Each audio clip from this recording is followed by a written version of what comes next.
In China it takes 42 days for the total deaths to double. In South Korea it takes 14 and in Japan 12. Hey there, welcome to How to Medicate, and I hope you and your loved ones are safe.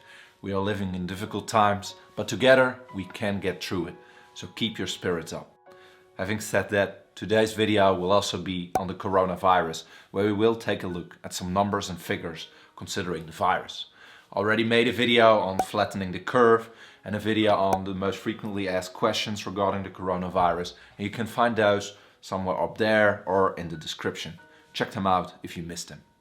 And for those of you I'm meeting for the first time, I will quickly introduce myself. My name is Raoul, I'm a medical doctor from the Netherlands, and I'm making weekly medical videos to educate myself as well as you, my viewer, because I believe that educated people make healthier decisions, and that's what I'm all about.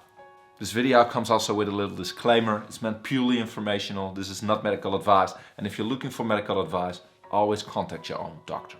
Now, first of all, this video is recorded the 29th of May, so all numbers mentioned are accurate up until this point. However, a lot of the numbers are mentioned are general trends, which will not change a lot, so this video will stay relevant.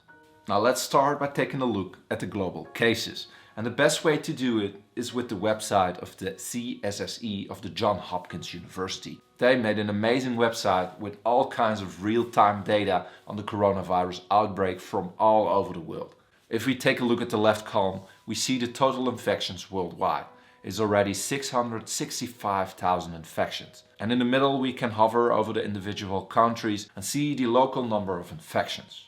And in the left column you see the number of confirmed cases by country. The top 3 countries are the USA with 125,000 infections, Italy with 92,000 infections and China with 82,000. Followed closely by Iran and a number of European countries.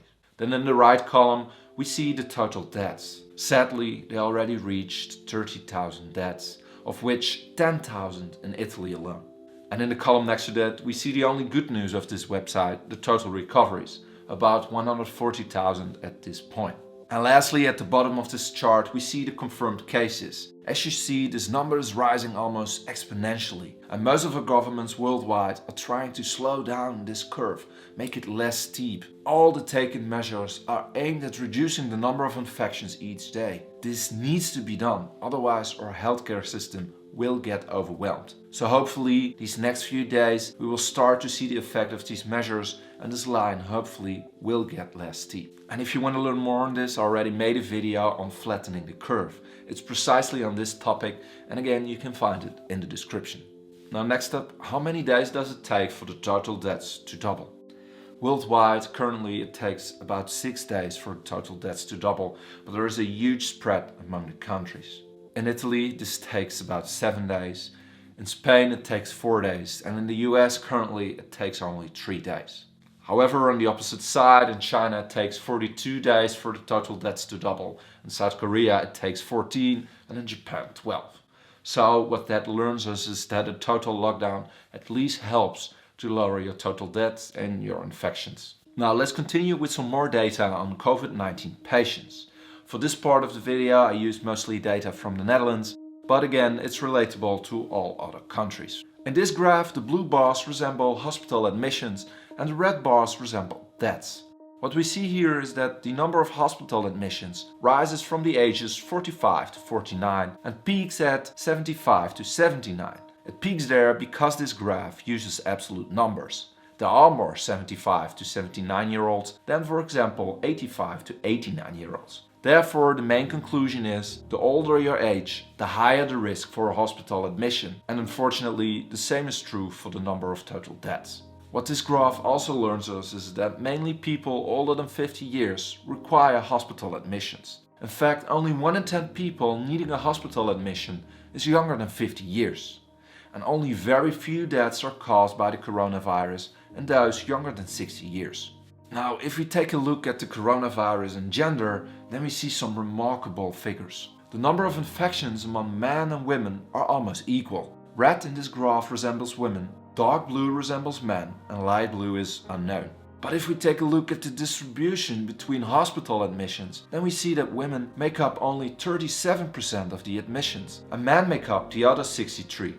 They are almost twice as likely to end up in a hospital. And the same is true if we take a look at deaths. To me, this is very interesting, and there are no real answers yet why this is happening. And this is the last graph I wanted to show you on corona patients. It resembles other medical conditions corona patients might have. The blue bars here are again hospital admissions, and the red bars are death. Here we see that the most common conditions a corona patient might have are heart diseases, lung diseases, diabetes or cancer. All of these give a patient an increased risk to need a hospital admission or even lead to death. And please, if you have any of these conditions, be extra careful. Wash your hands as often as you can, stay home as much as you can, and keep your distance from other people. That's important. Now, if you want to learn more on the coronavirus, I already made a video on flattening the curve and a video on the most asked questions regarding the coronavirus. You can find those in the description. And it's important you see them, because educated people make healthier decisions. Furthermore, thank you for watching. I hope it was helpful. And if you have any questions, let me know in the comment section. Also, feel free to share this video with everybody you know. Leave a like to support the channel. And if you never want to miss a video again, then consider subscribing. And as always, I will see you next week. Bye bye.